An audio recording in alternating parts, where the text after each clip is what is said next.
Starting with Pakistan, the federal cabinet meet chaired by Prime Minister Shehbaz Sharif has approved the draft of 26th constitutional amendment. The Senate session is ongoing at the Pakistan Parliament, which will be followed by a National Assembly session scheduled at 6:00 p.m. local time. Now there was a flurry of activity through last night around getting the bill through. Ministers and members of the National Assembly from multiple parties held meetings at the Parliament well into the night. The desperation could be seen when Minister Shehbaz Sharif chaired a meeting of the Union Cabinet way into the wee hours on Sunday. A minister said all aspects of the draft approved by the committee were presented for consideration in the cabinet meeting. He added that the concerns of coalition parties were also taken into account during the discussions.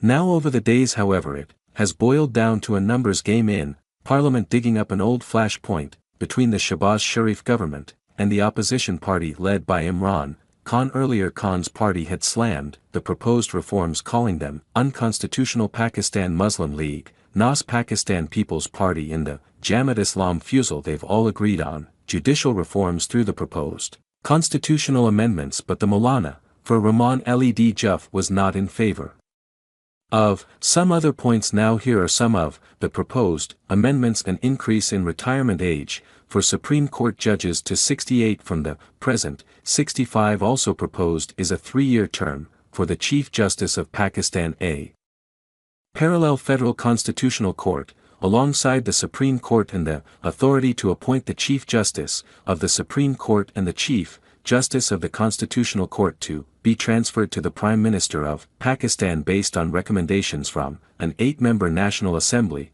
committee. Now here it's important to note that Pakistan's current CJP Isa is set to on the 25th of October, and Justice Syed Mansoor Ali Shah is next in line to become the top judge. Well, the Pakistan Federal Cabinet meet chaired by Prime Minister Shehbaz Sharif has approved the draft of the 26th constitutional amendment. The Senate session is ongoing at the Pakistan Parliament now. To get us the latest, we are being joined by our Pakistan Bureau Chief Anas Malik, joining me live from Islamabad. Anas, we're approaching that 6 p.m. local time in Islamabad as well. I'm guessing it would be around 5:40 your time. Tell us where things stand at this point. Are beyond schedule?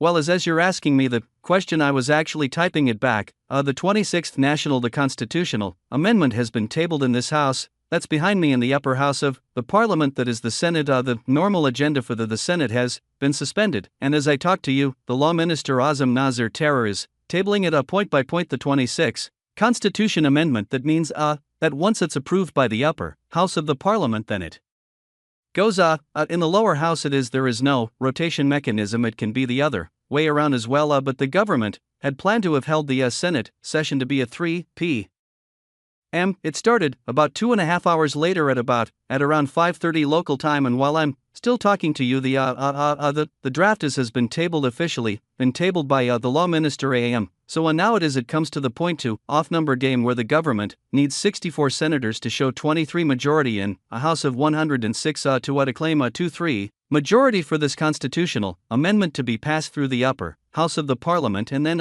in about an hour or about 40 minutes we'll be seeing the National Assembly session, that is the lower house of the Parliament session, being held, and there is where the government needs 224 member parliaments to show 2/3 majority for this amendment to actually see the light of the day and be ratified. Sean.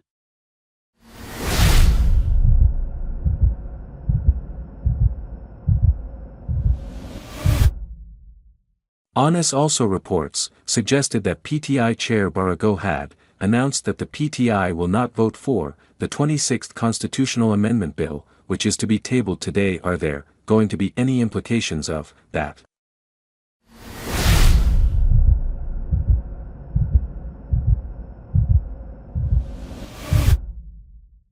Not really, not anymore, because the government was short in about 8. The figure of 8. The government coalition currently has about 216, between 214 to 216, including the defectors from the Pakistan T and SAF. And with these 8 critical and crucial words of Maulana F. Rahman, the government all coalition is very safe. So the PTI not coming on board doesn't really matter, but of course for the optics or for the signaling it would have been better to have a national consensus develop, and that is the reason we saw Bto Zardaria, the former foreign minister and chairperson of the Pakistan People's Party thing, literally fearing and holding these marathon meetings with Maulana F. Rahman, because Maulana F. Rahman was acting as a bridge between the government coalition and the Pakistan and SAF. The PTI seems to be visibly very confused as to what they really want to do. On one end they say that they will not be really voting for these amendments, fair enough, that's clear, but on the other end a short while back bargoer said that, quote, they will be supporting that Maulana F. Rahman is an independent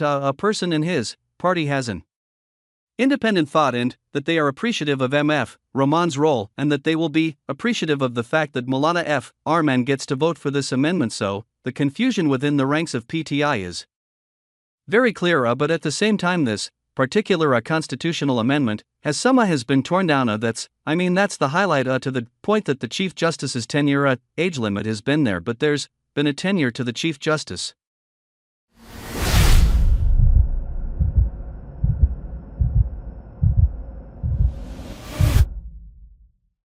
Well, that's either 3 years or they hit the age of 65 for super annotation, whichever comes first. The Chief Justice will be replaced in the Federal Constitutional Court. The demand that has been dropped, and that has been replaced by the Federal Constitutional Bench, so there will not be a parallel system with when it comes to the judiciary. Sean.